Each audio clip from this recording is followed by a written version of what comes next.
So hello guys, welcome back to my channel. और आज का वीडियो दोस्तों काफ़ी इंपॉर्टेंट होने वाला है। अगर आप रेलवे एग्जाम की तैयारी कर रहे हैं तो आज की इस क्लास में हम लोग भारतीय संविधान के स्रोत, इसके महत्वपूर्ण प्रश्नों को देखेंगे और ये सभी अपडेट परीक्षा की दृष्टि से बेहद महत्वपूर्ण है और आपकी तैयारी के लिए मददगार साबित होंगे। तो मेरे प्यारे साथियों, अगर वीडियो को पसंद आए, अच्छी लगे तो वीडियो को लाइक कर दीजिएगा और साथ ही साथ चैनल को भी सब्सक्राइब कर लीजिएगा, क्योंकि दोस्तों इस चैनल पर आपको रोजाना जो है टॉपिक वाइज क्लास कराई जाती है जो आपके आने वाले सभी परीक्षाओं के लिए महत्वपूर्ण रहता है। तो चलिए वीडियो को शुरू करते हैं पहले प्रश्न के साथ। चलिए दोस्तों, पहला प्रश्न आपकी स्क्रीन पे है। भारतीय संविधान के राज्य के नीति निर्देशक सिद्धांतों को किस देश से लिया गया है? बहुत ही अच्छा प्रश्न है दोस्तों। मेरे प्यारे साथियों, मैं आपको बता दूं कि मेरे आंसर देने से पहले अपना एक आंसर टिक कर लीजिएगा और लास्ट में कमेंट करके जरूर बताइएगा कि आपने कितने प्रश्नों के आंसर सही किए हैं। तो चलिए इस प्रश्न का सही आंसर देने का प्रयास करिएगा। भारतीय संविधान के राज्य के नीति निर्देशक सिद्धांतों को किस देश से लिया गया है? तो मैं कहूँगा दोस्तों ये आयरलैंड के संविधान से लिया गया है, यानी ऑप्शन बी इस प्रश्न का बिल्कुल सही आंसर हो जाएगा। चलिए दोस्तों, आपको महत्वपूर्ण पॉइंट बता दें। भारतीय संविधान के भाग 4 में अनुच्छेद 36 से 51 तक राज्य के नीति निर्देशक तत्वों का उल्लेख है, जिसका उद्देश्य भारत को एक कल्याणकारी राज्य के रूप में स्थापित करना है। इसे दोस्तों आयरलैंड के संविधान से लिया गया है, ये आपको याद रखना है। चलिए अगला प्रश्न देखिएगा दोस्तों। भारत के संविधान में मूल कर्तव्यों को किसके संविधान में उल्लेखित नागरिक कर्तव्यों से उधार लिया गया है? बहुत ही अच्छा प्रश्न है दोस्तों। इस प्रश्न का सही आंसर देने का प्रयास करिएगा। भारत के संविधान में मूल कर्तव्यों को किसके संविधान में उल्लेखित नागरिक कर्तव्यों से उधार लिया गया है? तो मैं कहूँगा दोस्तों ये USSR से लिया गया है, यानी ऑप्शन बी इस प्रश्न का बिल्कुल सही आंसर हो जाएगा। आपको बता दें दोस्तों कि भारत के संविधान में मूल कर्तव्यों को USSR यानी पूर्व सोवियत संघ के संविधान में उल्लेखित नागरिक कर्तव्यों से उधार लिया गया है। भारत के संविधान में मूल कर्तव्यों का उल्लेख भाग 4A में किया गया है, जिनकी संख्या दोस्तों 11 है।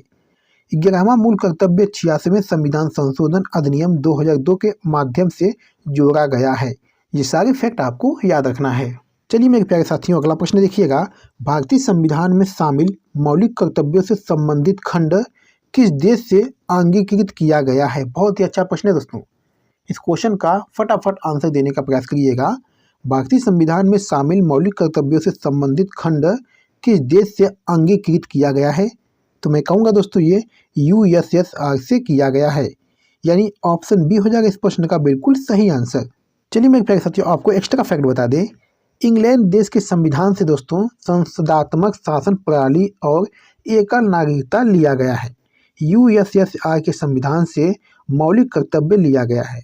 जर्मनी के संविधान से दोस्तों आपातकाल के दौरान राष्ट्रपति की मौलिक अधिकार संबंधी शक्तियाँ दोस्तों लिया गया है। ठीक है। USA के संविधान से दोस्तों मौलिक अधिकार, संविधान की सर्वोच्चता, न्यायपालिका की स्वतंत्रता और वित्तीय आपात लिया गया है। ये सारे फैक्ट आपको याद रखना है। चलिए मेरे प्यारे साथियों, अगला प्रश्न देखिएगा। भारत के संविधान में अर्धसंघीय शासन प्रणाली की विशेषता किस देश के संविधान से ली गई है? चलिए इस प्रश्न का सही आंसर दीजिएगा। भारत के संविधान में अर्धसंघीय शासन प्रणाली की विशेषता किस देश के संविधान से ली गई है? तो मैं कहूँगा दोस्तों ये कनाडा देश से ली गई है, यानी ऑप्शन सी हो जाएगा इस प्रश्न का बिल्कुल सही आंसर। चलिए मेरे प्यारे साथियों, आपको एक्स्ट्रा फैक्ट बता दें। भारतीय संविधान में अर्धसंघीय शासन प्रणाली कनाडा के संविधान से ली गई है।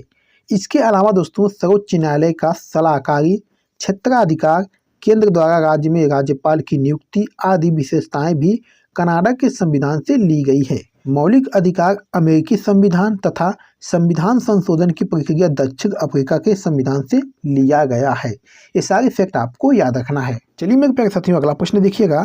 भारत के संविधान की इनमें से कौन सी विशेषता यूनाइटेड किंगडम के संविधान से ली गई है? Very important question.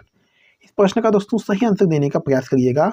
मेरे प्यारे साथियों, अगर आप रेलवे ग्रुप डी एग्जाम की तैयारी करना चाहते हैं और हमारे वीडियो पर पहली बार विजिट किए हैं तो चैनल को जरूर से सब्सक्राइब कर लें और बेल आइकन को भी ऑन कर लें, जिससे हमारी आने वाली सभी वीडियो का नोटिफिकेशन सबसे पहले मिले। तो चलिए दोस्तों, इस प्रश्न का सही आंसर दीजिएगा। भारत के संविधान की इनमें से कौन सी विशेषता यूनाइटेड किंगडम के संविधान से ली गई है? तो मैं कहूँगा दोस्तों ये एकल नागरिकता ली गई है, यानी ऑप्शन डी इस प्रश्न का बिल्कुल सही आंसर हो जाएगा। चलिए दोस्तों आपको एक्स्ट्रा फैक्ट बता दें, भारत के संविधान में एकल नागरिकता का प्रावधान यूनाइटेड किंगडम के संविधान से लिया गया है। एकल नागरिकता एक व्यक्ति को एक समय में केवल एक देश का ही नागरिक होने की अनुमति देता है दोस्तों, ठीक है, ये आपको याद रखना है। और भारत के संविधान के भाग 2 में अनुच्छेद 5 से 11 तक नागरिकता से संबंधित प्रावधान है दोस्तों, ठीक है, ये आपको याद रखना है। चलिए मेरे प्यारे साथियों अगला प्रश्न देखिएगा, भारतीय संविधान में शामिल स्वतंत्रता, समानता एवं बंधुत्व के सिद्धांत किस देश के संविधान से लिए गए हैं? चलिए इस प्रश्न का सही आंसर देने का प्रयास करिएगा। भारतीय संविधान में शामिल स्वतंत्रता, समानता एवं बंधुत्व के सिद्धांत किस देश के संविधान से लिए गए हैं? तो मैं कहूँगा दोस्तों ये फ्रांस के संविधान से लिए गए हैं, यानी ऑप्शन ए इस प्रश्न का बिल्कुल सही आंसर हो जाएगा। चलिए मेरे प्यारे साथियों आपको एक्स्ट्रा फैक्ट बता दें, भारतीय संविधान में शामिल स्वतंत्रता, समानता एवं बंधुत्व के सिद्धांत को फ्रांस के संविधान से लिया गया है। इन तीनों शब्दों का सर्वप्रथम प्रयोग फ्रांस की क्रांति में किया गया था दोस्तों, ठीक है।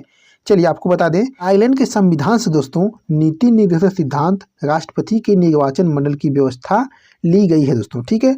ऑस्ट्रेलिया के संविधान से दोस्तों प्रस्तावना की भाषा और समवर्ती सूची ली गई है। ब्रिटेन के संविधान से दोस्तों संसदात्मक शासन प्रणाली और विधि का शासन लिया गया है। ये सारे फैक्ट आपको याद रखना है। चलिए मेरे प्यारे साथियों अगला प्रश्न देखिएगा, निम्नलिखित में से कौन सा भारतीय संविधान का स्रोत नहीं है? चलिए बताइएगा इस प्रश्न का सही आंसर क्या हो जाएगा। निम्नलिखित में से कौन सा भारतीय संविधान का स्रोत नहीं है? तो मैं कहूँगा दोस्तों ये डेनमार्क का संविधान, यानी ऑप्शन ए इस प्रश्न का बिल्कुल सही आंसर हो जाएगा। चलिए दोस्तों अगला प्रश्न देखिएगा, भारत के राज्यसभा सदस्यों के अप्रत्यक्ष चुनाव के संवैधानिक प्रावधान को किस देश से अपनाया गया था? चलिए बताइएगा इस प्रश्न का सही आंसर क्या हो सकता है। भारत के राज्यसभा सदस्यों के अप्रत्यक्ष चुनाव के संवैधानिक प्रावधान को किस देश से अपनाया गया था? तो मैं कहूँगा दोस्तों ये दक्षिण अफ्रीका से अपनाया गया था, यानी ऑप्शन बी हो जाएगा इस प्रश्न का बिल्कुल सही आंसर। चलिए मेरे प्यारे साथियों आपको एक्स्ट्रा फैक्ट बता दें, भारतीय संविधान निर्माताओं ने विश्व के विभिन्न देशों के संविधान से अच्छी एवं भारतीय परिस्थितियों के अनुकूल विशेषताओं को समाहित किया है, जैसे मूल अधिकार संयुक्त राज्य अमेरिका से, नीति निर्देशक तथ्यों को आयरलैंड से तथा संसदात्मक ढांचा जो है ये ब्रिटिश संविधान से लिया है। इसी प्रकार दोस्तों राज्यसभा सदस्यों के अप्रत्यक्ष निर्वाचन की व्यवस्था दक्षिण अफ्रीका के संविधान से ली गई है। ये सारे फैक्ट आपको याद रखना है। चलिए मेरे प्यारे साथियों अगला प्रश्न देखिएगा, भारतीय संविधान का कौन सा अंग जर्मनी के संविधान से प्रेरित है? चलिए इस प्रश्न का दोस्तों सही आंसर देने का प्रयास करिएगा। भारतीय संविधान का कौन सा अंग जर्मनी के संविधान से प्रेरित है? तो मैं कहूँगा दोस्तों ये आपातकाल के दौरान मौलिक अधिकारों का निलंबन, यानी ऑप्शन सी हो जाएगा दोस्तों इस प्रश्न का बिल्कुल सही आंसर। चलिए दोस्तों आपको एक्स्ट्रा फैक्ट बता दें, आपातकाल के समय मूल अधिकारों के स्थगन का प्रावधान जर्मनी के वीमर संविधान से लिया गया है। अनुच्छेद 358 तथा 359 राष्ट्रीय आपातकाल में मूल अधिकार पर पड़ने वाले प्रभाव का वर्णन करते हैं दोस्तों। अनुच्छेद 358 अनुच्छेद 19 द्वारा दिए गए मूल अधिकारों के निलंबन से संबंधित है। ये सारे फैक्ट आपको याद रखना है।